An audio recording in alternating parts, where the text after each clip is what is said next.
Hai, pokok, pokok. Yang tinggal anak pokok. Pokok renek kecil macam ni. Pokok-pokok dekat hutan pun semua kena tebang. Macam manalah generasi muda kita nanti Hai, sebab itulah kita ni kena lahirkan pemimpin yang bertanggungjawab kepada alam sekitar.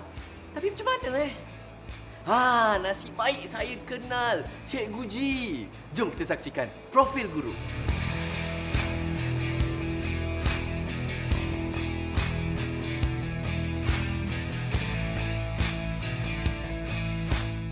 Hai, Assalamualaikum. Apa khabar murid-murid yang sedang menonton di DTV KPM untuk slot pada hari ini Kelab dan Persatuan bersama dengan saya, hos anda, Din.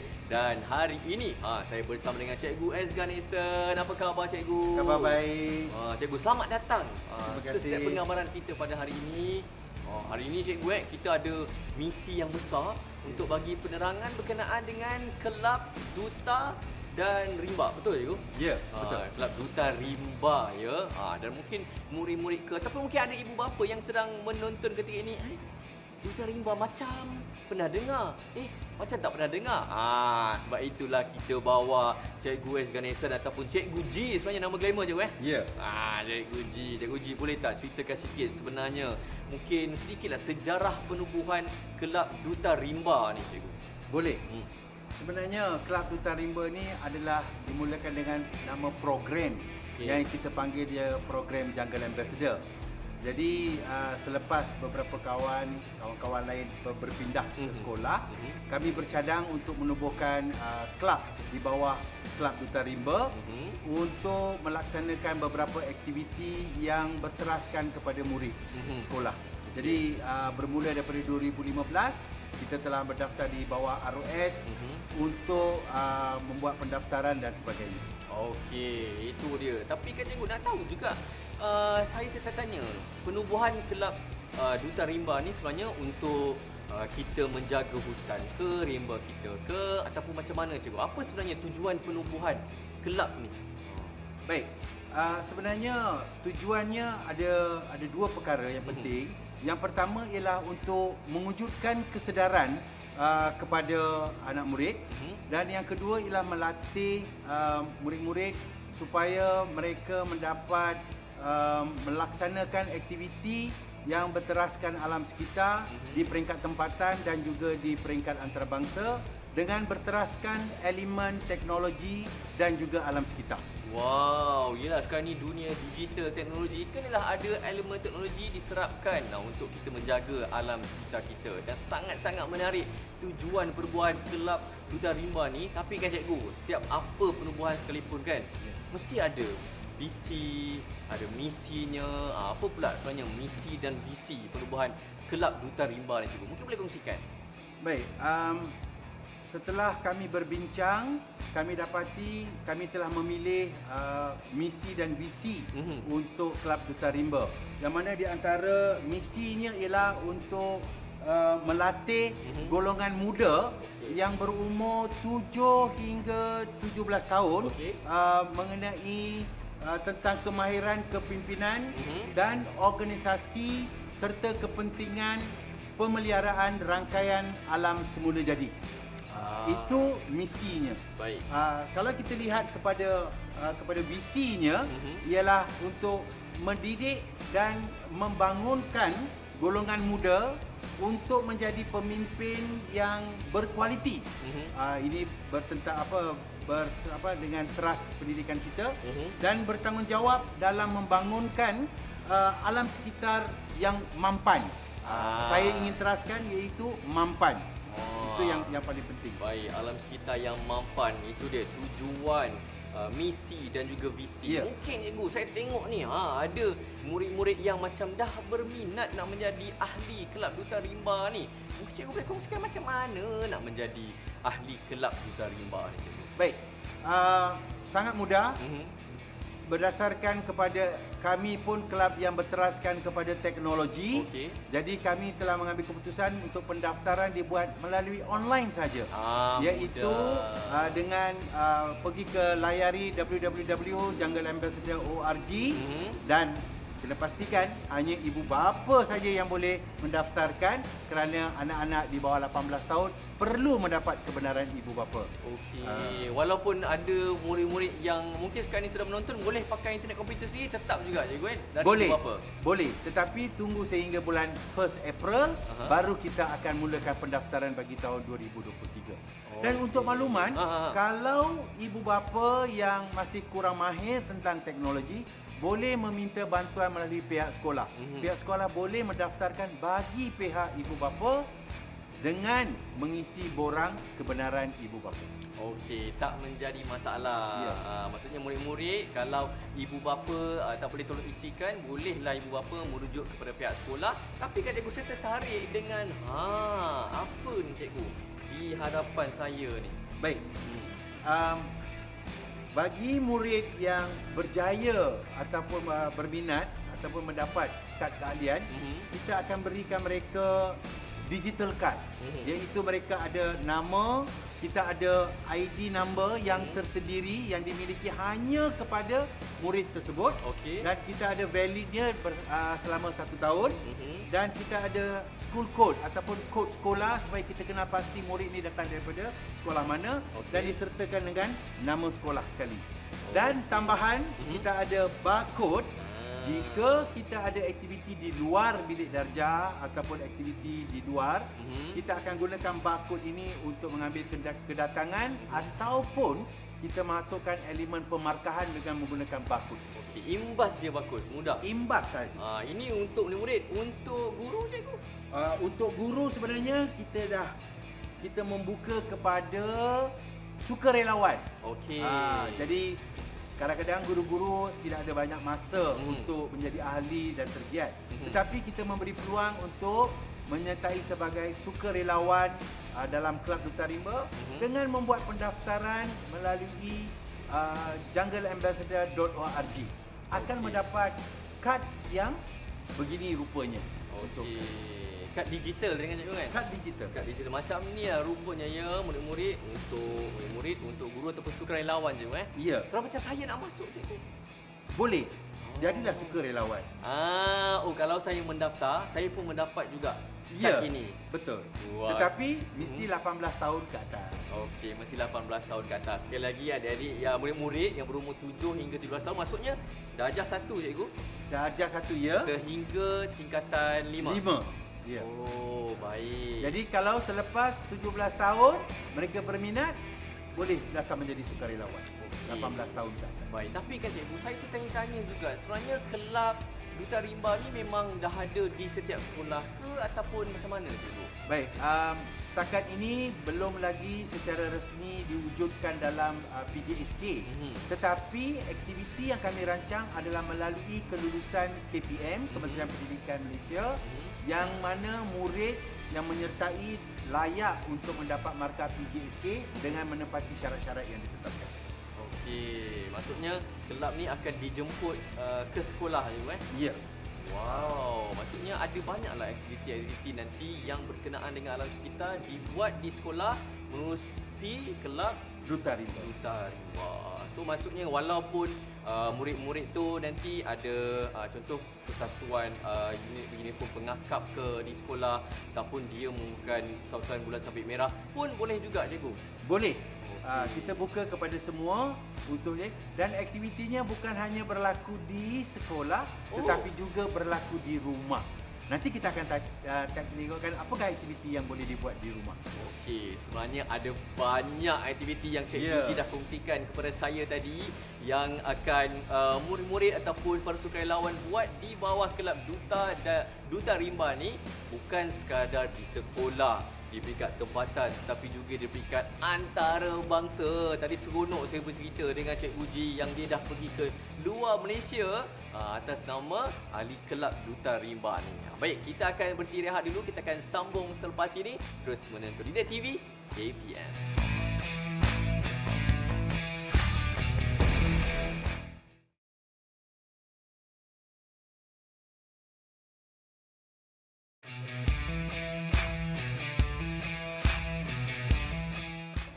Ya, murid-murid sedang menonton Didik TV KPM untuk slot kelab dan persatuan hari ini bersama dengan saya Din, host anda, dan juga Cikgu G. Untuk kita perkenalkan kepada murid-murid dan juga penonton di rumah berkenaan dengan kelab Duta Rimba. Dan tadi dah bercerita pasal pengenalan. Ini kita nak tahu cikgu, apa sebenarnya aktiviti-aktiviti kelab Duta dan Rimba ni cikgu? Boleh tak cikgu bagi penerangan? Boleh. Sebenarnya aktiviti ni kita dah buat daripada 2015. Lama dah. Jadi saya boleh bagikan kepada dua. Okey. Apa yang berlaku sebelum PKP dan apa yang berlaku semasa PKP. Wah, okey, kita nak Jadi dengar kita dulu ada yang dua aktiviti yang boleh saya bercerita. Kan, yang sebelum PKP dulu cikgu. Sebelum PKP. Okey. Baik, sebelum PKP kita pergi ke Itali. Wow, sebelum PKP kelab Duta Rimba sampai ke Itali. Ya. Buat apa cikgu? Takkan makan pasta je. Ya. Cik Din, kalau cerita pasal Itali, apa yang akan terlintas? Itulah, bila Itali tadi saya teringat pasta cikgu. Pasta. Makanan je saya Makanan ni. je. Makanan je. Bagaimana dengan tempat sejarah? Apa dekat Itali Saya bagi clue. Colosseum, Okey, melawat situ ke? melawat. Wah, hebatnya. Tapi itu sebelum PKP dah cikgu. Ya, sebelum PKP. Selain daripada tu cikgu? Kita pergi melawat Maranello. Okey. Iaitu tempat membuat kilang Ferrari. Kereta Oh, Ferrari. ya. Kita pergi ke Venice. Pulau Venice untuk melihat gondola dan sebagainya. Tetapi Okey. tujuan utama pergi ke Itali ada kaitan dengan alam sekitar. Okey. Cuba teka. Apa kita nak buat dekat Itali dengan alam sekitar? Kita bawa pokok dari Malaysia pergi Itali je tu? Kita tak bawa pokok, Oh, tak bawa pokok. Benih? tetapi kita bawa produk daripada Malaysia. Apa dia cikgu? Baik, untuk makluman kita perkenalkan kelapa sawit.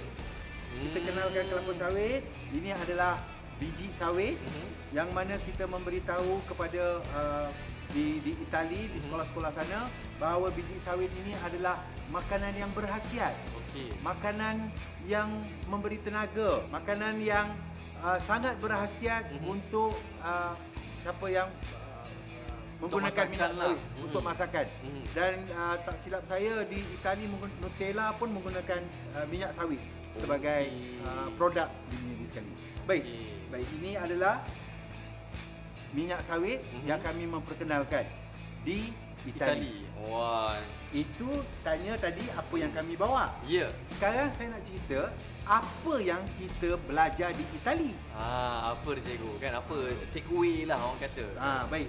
Untuk makluman sebenarnya bila cerita pasal Itali, orang hanya tahu pasal Rom, pasal gondola dan sebagainya. Betul. Tapi tahukah anda semua, di Itali kita ada satu tempat yang dipanggil Badia Pertalia. Bardia Patalia. Ya.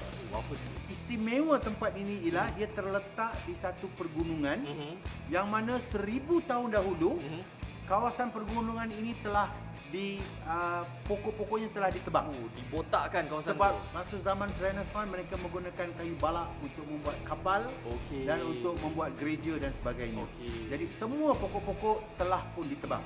Jadi kawasan tu luas lah. Luas.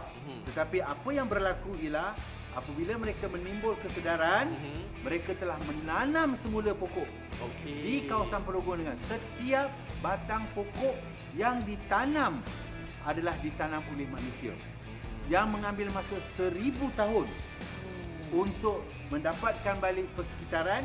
Dan bila kami pergi ke sana, persekitaran itu telah di-restore balik, telah didapat balik dah. Okey. Dan telah ada kehidupan dan ada lebih kurang 600 keluarga yang tinggal di situ. Jadi apa yang kita belajar ialah kita belajar bagaimana mereka membuat preservation. Mereka menjaga hutan yang telah musnah 1000 tahun yang mana dilakukan oleh pihak monasteri, iaitu satu pihak yang menjaga tentang perhutanan. Jadi inilah yang kita belajar dan kita berjaya melihat dokumentasi yang berusia 1000 tahun. Dokumentasi berusia 1000 tahun. Bayangkan buku yang kita nak tengok yang berusia 1000 tahun. Wah, jadi ilmu yang dapat di Itali tu boleh dibawa ke Malaysia, boleh dipraktikkan lah kan cikgu? Ya, sebab bila kita melibatkan alam sekitar, mungkin satu hari nanti kalau kita tidak jaga dengan betul, alam sekitar akan hilang. Pokok-pokok akan hilang. Jadi kita perlu menimbulkan kesedaran supaya kita belajar daripada negara Itali bagaimana kalau pokok yang dah ditebang tetapi boleh dihidupkan semula dan telah dibawa kembali persekitaran alam sekitar sesuai dengan keadaan di sana. Baik, itu antara aktiviti sebelum PKP. Ya. Ada lagi tak cikgu? Ada. Saya cemburu betul dengarlah aktivitinya sampai ke Itali tu. Jangan terkejut kalau saya mengatakan sebelum PKP kita menanam pokok bersama dengan tentera US. Uish, dengan tentera Amerika Syarikat. Dengan tentera Amerika Syarikat. Tanam pokok. Tanam pokok. Wah, tentera US tanam pokok. Dekat mana cikgu? Kat Malaysia ke? Di Taman Bukit Maluri di Setapak. Okey, di Kuala Lumpur. Ya, apa yang berlaku ialah biasanya pihak tentera Amerika akan membuat latihan kerjasama. Jadi mereka membawa kapal perang. Okey. Mereka membawa kapal yang contohnya kapal Mercy yang mana membawa tujuan apa? Perubatan. Yang mana kapal itu dijadikan sebagai hospital. Okey. Jadi pada masa yang sama tentera US ini kami jemput untuk bersama-sama dengan murid-murid sekolah untuk tanam pokok supaya kita anggapkan biarlah kita membesar bersama-sama dengan pokok tersebut. Okey, itu aktiviti sebelum PKP. Ya. Okey, tapi lepas tu kan COVID melanda dunia, lepas tu kita PKP, kita tak boleh dah cikgu pergi Itali, kita tak boleh dah nak jemput orang luar masuk ke negara kita sebab sempadan kan ditutup. Apa aktiviti-aktiviti kelab Duta Rimba ni cikgu? Itulah satu cabaran yang kami telah menyaut bagaimana budak-budak sekolah boleh terlibat di dalam aktiviti co-curriculum pada masa yang sama mereka layak untuk mendapat markah PJSK. Okey. Jadi antara aktiviti yang kami telah rancang ialah Grow Rimba. Okey. Grow Rimba tu aktiviti macam mana cikgu? Grow Rimba ini adalah satu aktiviti kita menggunakan pokok neem, pokok neem yang mana murid-murid akan menjaga pokok neem di rumah. Okey. Sepanjang PKP murid-murid akan menjaga, tetapi bukan hanya menjaga menyiram air saja, kita ada elemen teknologi. Okey. Ini ke cikgu? Ya, Pokoknya? ini adalah pokok neem. Okey, boleh tak kita buat demonstrasi penanaman pokok ni cikgu? Baik. Biasanya kalau kita nak tanam pokok, apa yang patut kita kena buat? Kena ada pokok, kena ada alat, kena ada sarung tangan. Sarung tangan. Betul Betul? tak, cikgu? Baik. Boleh kita Tanah. mulakan? Boleh cikgu. Baik. Mula-mula sekali, mungkin saya Encik ni yang boleh. Saya yang buat. akan melakukan. Saya yang buat. Okey. Baik cikgu. Baik, untuk makluman, aktiviti ini dibuat di sekolah tetapi pihak kami telah memberi taklimat secara online kepada murid-murid melalui YouTube dan sebagainya, telah memberi penerangan. Baik, yang pertama sekali apa yang kita kena buat? Okey. Kita masukkan Okey cikgu. ya, kita masukkan fiber dulu. Fiber dulu. Masukkan sedikit di Ke dalam pasu. Baik. Cukup tak, cikgu. Ya, cukup saya rasa. Ini dipanggil kokopit. Okey. Sudah kita masukkan tanah sedikit lah. Masukkan tanah sedikit saja. Sedikit saja. Okey. Okey. Dan selepas itu, baik. Ini caranya. Macam mana kita nak pokok. Baik, ada dua cara. Satu, pokok ni kita boleh potong plastik ni dengan pindahkan seperti ini. Tapi kalau yang ni tinggi sangat, kita boleh potong, kita boleh keluarkan. Okey. Kita boleh keluarkan. Itu satu cara. Satu lagi cara ialah kita boleh potong di sini. Okey. Tetapi kalau gunakan cara yang pertama tadi, kita dapat menjimatkan plastik. Kita boleh gunakan balik plastik. Okey. Dah lebih Kalau mudah kot cikgu. kalau kita dah buat begini, kita potong, kita tak boleh gunakan Oh balik ya, dah plastiknya. Okey. Okey, ni kita Cik gunting. dia nak gunakan cara mana? Gunting? Gunting lah. Okey, kita gunting. Saya takut tak jadi yang cara terbalik tu cikgu. Ya. Murid-murid di rumah kalau nak menggunakan gunting, Ya. kena berhati-hati. Kena berhati-hati dan pastikan di bawah bimbingan ibu bapa. Okey. Betul cikgu tu buat ni? Ya, betul. Baik, kena keluarkan. Ingat, jangan tanam bersama dengan plastik. Okey. Kena keluarkan plastik dahulu. Baik, boleh masukkan dalam pasu. Baik. Baik, sekarang boleh masukkan tanah yang terlebih tadi. Boleh masukkan. Pastikan tanah tu jangan melebihi daripada batang pokok yang ada di sini. Nanti dia akan lemas. Jadi ikut saja dia punya level yang dia Okey, kita ikut. tambah. Ya, tambahkan. Wah, ini biasa berkebun ni Cik Din. Biasa. Saya Ya. berkebun di hutan. Berkebun di hutan ya. Baguslah. Saya harap lebih ramai lagi akan tanam pokok. Betul, sebab ialah kadang-kadang pokok kita banyak ditebang. Ya. Dekat rumah lah kita mulakan di rumah lah. Kita kan, mulakan cikgu, di kan? rumah. Sebab itu program ini kita mulakan di rumah. Saya rasa dah cukup. Cukup. Baik. Okey. Sekarang ini kita dah tanam pokok. Di mana letaknya elemen teknologi ni? Ya, kat mana cikgu? Ya. Ha. Baik. Untuk makluman, kita bekerjasama dengan UTM Skudai. Okey. Mereka ada satu software ataupun aplikasi dipanggil Jotri. Okey. Apa yang perlu dibuat ialah muat turun aplikasi tersebut, Geotri, aplikasi Geotri. Jotri, dan perlu printkan QR code yang dipamerkan di sini Okey. dan gunakan kabel tie. Okey, ni cikgu. Kabel tie. Okey. Okey, cuba masukkan kabel tie dan pada pokok tersebut. Baik, agak-agak kenapa kita letak QR code di sini ya? Okey. Bagus. Nampaknya saya kena bagi hadiah lah sebab berjaya meletakkan QR code. Ini dia. Wah, Saya bagi satu lencana. terima kasih. Ada hadiah lencana. Lencana sebab berjaya. Baik.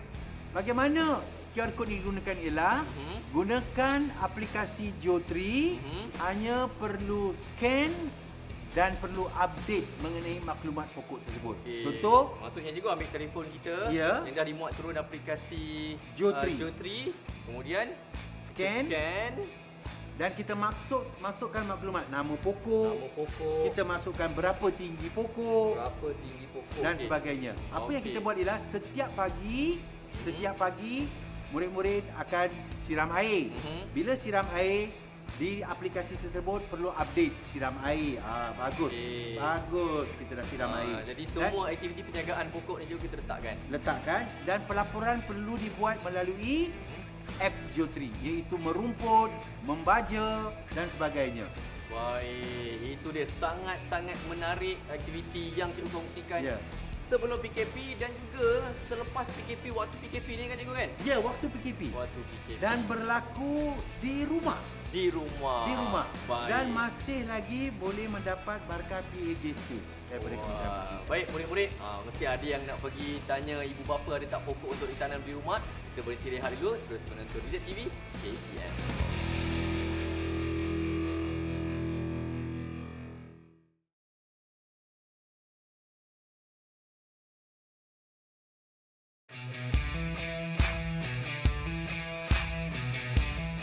Ya, murid-murid, macam mana? Adakah terdetik hati ataupun perasaan tu nak mendaftar sebagai ahli kelab Duta Rimba? Dan bersama dengan saya, Din, host anda hari ini bersama dengan Cikgu G. Dah bagi tahu macam-macam penerangan aktiviti di dalam kelab Duta Rimba ni. Tapi kan cikgu, kelab Duta Rimba ni takkan aktivitinya semua berkenaan dengan pokok, nak tanam pokok. Apa lagi cikgu aktiviti selain tu? Baik, sebenarnya apabila kita menceritakan tentang alam sekitar, dia hanya tidak melibatkan hanya pokok sahaja. Okey. Tetapi dia juga ada melibatkan elemen-elemen lain. Jadi semasa PKP itu saya telah memikirkan apakah lagi aktiviti yang boleh menyentuh mengenai alam sekitar. Okey. Pada masa yang sama, murid-murid boleh menjalankan aktiviti bagi mendapatkan markah PAJSK di rumah. Okey. Baik, antara program yang dijalankan ialah ini dia. Pertandingan kecekapan tenaga elektrik di rumah. Pertandingan kesedaran kecekapan tenaga elektrik di rumah. Macam Baik. mana cikgu pertandingan tu cikgu? Ya, pertandingan ini sangat-sangat mudah Okey. dan semua murid boleh menyertai pertandingan ini sebab saya percaya semua rumah ada elektrik. Betul. Semua rumah ada elektrik sebab nak cas telefon dan sebagainya. Baik, bagaimana kita menjalankan pertandingan? Sangat mudah. Murid-murid hanya perlu membuat kecekapan penggunaan tenaga elektrik. Kenapa saya kata cekap? Saya tidak menggunakan jimat. Sebab kalau kita berjimat, itu lain bermaksud. Tapi kalau kita cekap, kita menggunakan elektrik tetapi menggunakan dengan cekap. Itu maksudnya. Jadi apa yang berlaku ialah murid-murid hanya berikan nombor akaun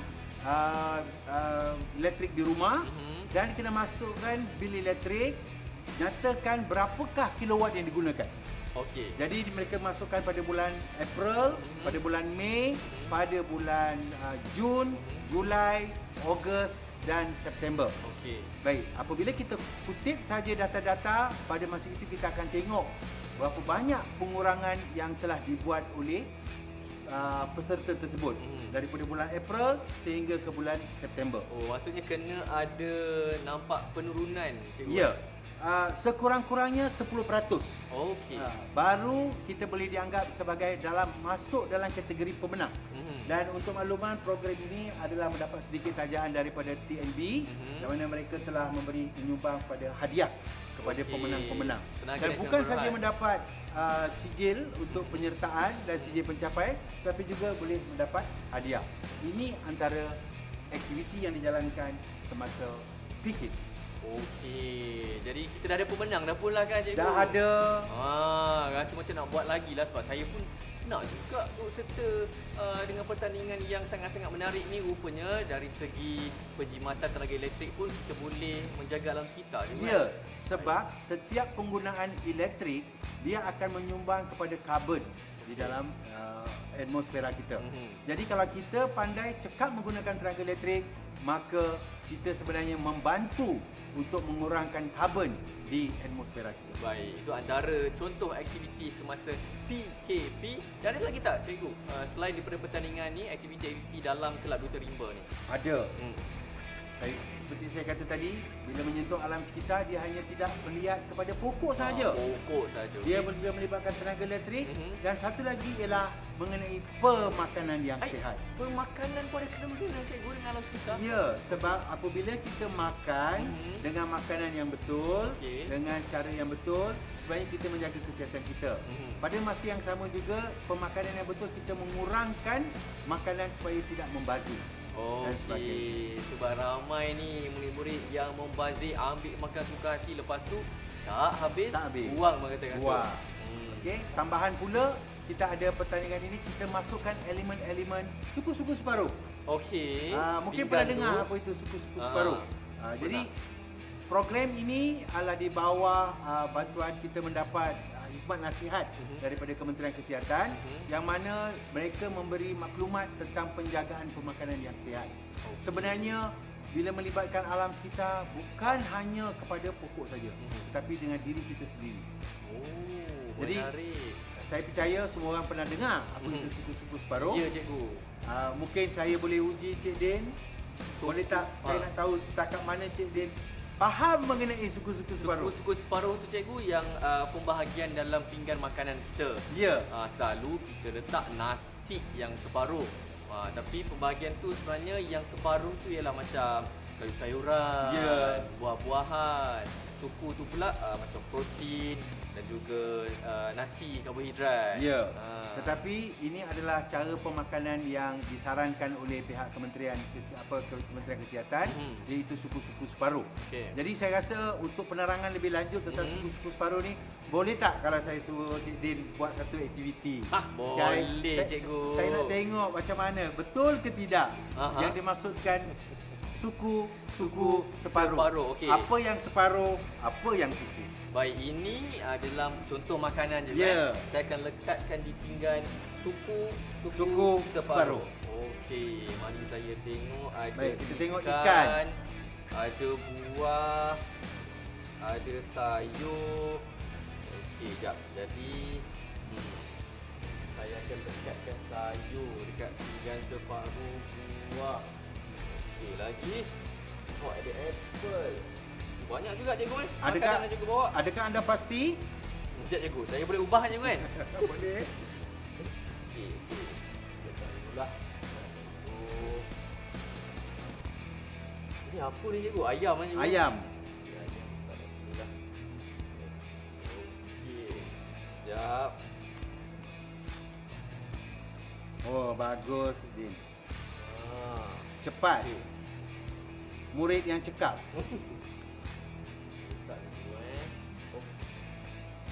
Ini apa? Nasi.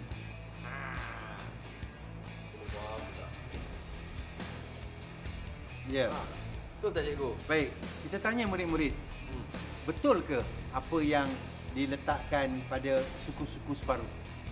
Hai. Cuba kita tengok. Kita tengok balik. Pada ruangan separuh. Boleh tahu tak yang mana paling lebih sekali kita makan? Yang disarankan? Sayur, buah. Betul.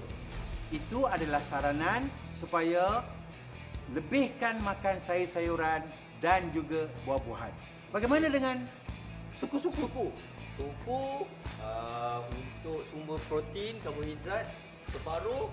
Begitu juga dengan ni cikgu. Ikan, daging Dan sebagainya. betul tak? Jadi kita perlu kurangkan pengambilan karbohidrat, Mhm. kita perlu kurangkan pengambilan roti dan nasi, Mhm. dan kita jadikan portionnya hanyalah suku sahaja. Okey. Dan juga makanan protein seperti ikan, ayam dan sebagainya, kita ambil hanya portion yang suku sahaja dalam pinggan tersebut. Manakala selebih separuhnya kita masukkan sayur-sayuran dan juga buah-buahan. Itulah dimaksudkan dengan suku-suku separuh. Baik, apabila kita menceritakan tentang suku-suku separuh, saya ingin tunjukkan bahawa di sini kita tunjukkan poster yang telah kita laksanakan, iaitu Sihat Rimba. Kalau kita lihat di sini, pertandingan ini bertumpu kepada BMI murid tersebut. Okey. Kita lihat di sini ada beberapa kategori. Kategori kita melihat BMI ini dikira ya. Kita mengikut kepada saranan daripada WHO. Okey. Kalau kita mengira BMI untuk dewasa dan kanak-kanak berbeza. Berbeza, tak sama. Baik, untuk kanak-kanak kita gunakan paduan daripada WHO. Baik, apa yang kita lihat ialah ada 5 kategori. Okey. Kita ada kategori murid kurus, kita ada kategori murid berat badan, kita ada kategori normal dan juga kurus teruk dan juga murid obes.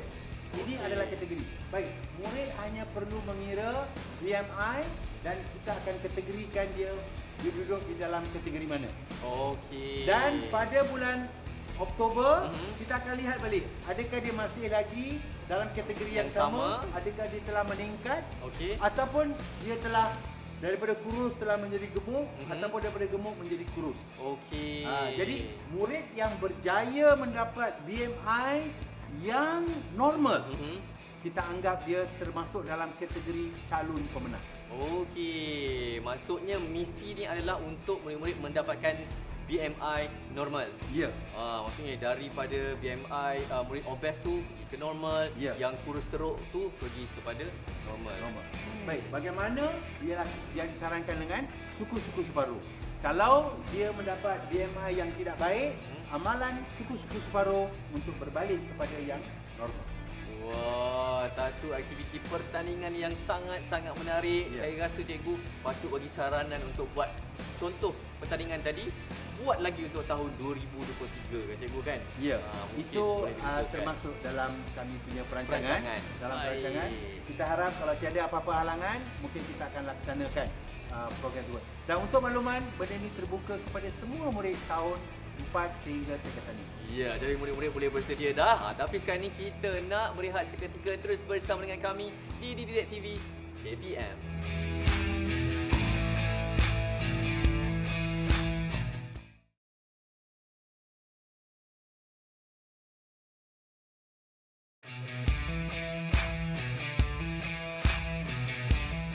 Hai adik-adik, okey ke tu? Bersama dengan saya Din, host anda, dan bersama dengan Cikgu G hari ini untuk slot kelab dan juga persatuan. Satu kelab yang sangat-sangat menarik. Saya tak sabar untuk buat pendaftaran bulan April nanti untuk kelab Duta Rimba. Dan dah dikongsikan macam-macam aktiviti yang menarik di dalam kelab ini.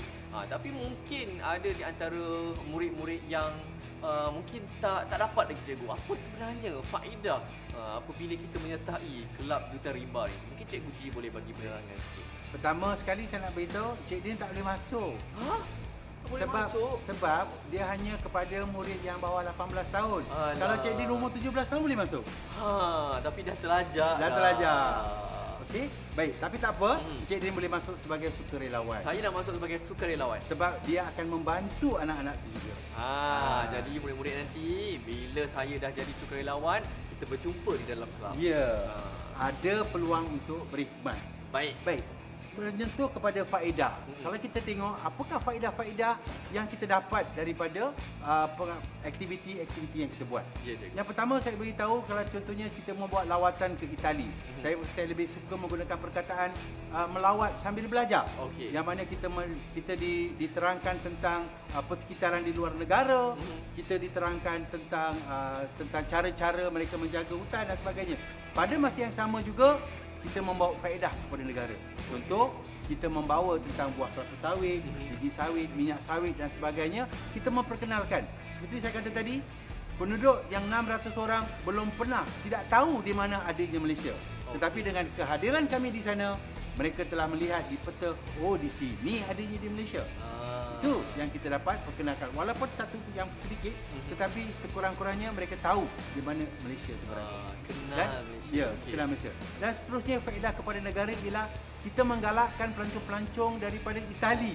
Bila mereka tahu mengenai negara kita dan mereka tahu melalui murid-murid sekolah kita, Ya. mereka akan datang dan mereka boleh kata, kalau anak murid boleh datang, kenapa saya tak boleh pergi? Ya. Jadi dengan seorang murid, kita cuba tarik 10 pelancong Mhm. datang ke negara kita. Wow. Ini antara sasaran kita. Yang mana pelajar-pelajar yang pergi, mereka telah membuat persembahan bukan sahaja di tempat Badan Pertalian, tetapi juga mereka telah mengadakan persembahan di kedutaan, mereka telah membuat persembahan di beberapa tempat. Jadi itulah kelebihan dia. Oh, mereka membuat persembahan juga. Ya, ada persembahan kebudayaan. Wow. Dan ada murid kita yang menyanyi lagu Itali. Oh. Jadi mereka sangat mereka sangat terpegun bagaimana kagum lah. seorang daripada Malaysia Mhm. boleh menyanyi lagu Itali. Aha. Sampai saya melihat ada parent ataupun penduduk yang dari sana yang menitis air mata. Lagu sedih. Lagu cikgu sedih. Dia nyanyi. Wah, selain daripada duta alam sekitar, boleh jadi duta pelancongan. Duta kecil pelancongan. pelancongan. Jadi sebab itulah kita membawa faedah. Kita mesti membawa faedah kepada negara. Baik, seterusnya kita lihat faedah kepada murid. Ya, cikgu. Apa yang murid boleh dapat dengan penglibatan dalam tenaga elektrik, dengan guru rimba dan sebagainya. Sebenarnya kita mengajar murid supaya mempunyai keyakinan diri. Dan untuk makluman, program ini bukan habis dalam masa 1 hari. Dia mengambil 3 atau 4 bulan. Dia Wah, menguji okey. kesabaran. Dia menguji kesabaran, dia menguji keyakinan, dan pada masa yang sama mereka akan berlumba-lumba untuk mendapatkan sijil pencapaian dan sebagainya. Dan mereka mendapat ilmu. Dan ilmu ini boleh digunakan untuk diri sendiri, untuk keluarga dan juga untuk masyarakat. Ya, kan setiap aktiviti tu utama sekali, contohnya pertandingan tadi, kesungguhan Ya. tu kan cikgu. Ya, Fokus untuk mencapai gol misi tu. betul. Wah. Sebab contohnya kalau kita melihat kepada program Sihat Rimba, yang mana jika dia rasa dirinya adalah berat ataupun gemuk dan sebagainya, dengan menggunakan program ini serampang 2 mata. Hah? Serampang 2 mata? Betul. Betul cikgu. Serampang 2 mata yang mana mereka cuba kuruskan berat badan, Ya. pada masa yang sama mendapatkan aktiviti co-curriculum Ya. dan juga mendapat markah PJSK untuk mereka. Itu yang cikgu kata serampang 2 mata. Ya.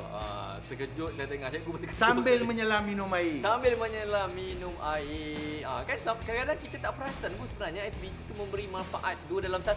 Ya. Kan terutama sekali yang saya suka tadi jatuh pokok kita. Seperti yang saya suka tadi pertandingan BMI itulah. Ya. Kadang-kadang bukan murid saja, ibu bapa pun sebenarnya tak perasan. Yang Betul. kadang anak-anak tu kurus teruk. Kadang anak tu jadi murid yang obes. Ya. Jadi dengan pelbagai aktiviti pertandingan tu lagilah. Bila ada pertandingan tu lagi kesungguhan tu tinggi. Sebenarnya pertandingan ini dia memberi motivasi kepada murid itu sendiri. Hmm. Kalau dia masuk hanya sekadar masuk saja, dia tidak memberi motivasi yang tinggi. Jadi murid-murid biasanya dengan menganjurkan bentuk pertandingan, mereka akan berlumba-lumba di antara satu sama lain. Jadi di sini juga mereka nak show that kelebihan yang mereka ada dan mereka boleh kata saya pun boleh berjaya. Dan dalam pertandingan ini kita melihat hampir beberapa peratus kita boleh melihat kepada perubahan yang berlaku kepada murid dan sebagainya. Contohnya saya melihat kepada Gro Rimba, kalau kita lihat gambar-gambar yang kita tunjukkan, yang mana murid merasa begitu gembira dengan pokok yang kecil masa mereka jaga. Selepas 5 bulan pokok tu lebih tinggi daripada mereka. Jadi mereka menunjukkan satu kepuasan dalam diri bahawa mereka menjaga pokok, yang mana kita telah mendidik mereka mengenai kasih sayang. Mereka memberi rasa tanggungjawab kepada pokok. Inilah cara kita melatih. Dengan melalui seperti aktiviti ini, saya mohon kepada ibu bapa supaya melihat perkara ini lebih kepada melatih anak-anak ataupun murid-murid untuk menjadi seorang insan yang berguna, menjadi warga negara yang sihat, dan juga pada masa yang sama memberi faedah kepada negara. Ya, jadi kepada ibu bapa di luar sana ataupun cikgu-cikgu ataupun murid-murid, rasanya tak perlu dah fikir 2-3 kali nak masuk ke tak kelab ini, tapi saya rasa memang satu kelab yang sangat-sangat memberi manfaat kepada murid-murid di luar sana, sebab aktiviti dia bukan aktiviti di sekolah tapi juga aktiviti di dalam negara sampai ke aktiviti luar negara. Agak-agak cikgu ada lagi tak nanti akan datang aktiviti seperti melawat macam di Itali? Ada. Kami sedang merancang satu program yang akan dibuat ke Scotland. Oh, wow. Tetapi semasa PKP kita tak dapat laksanakan. Betul. Itu satu.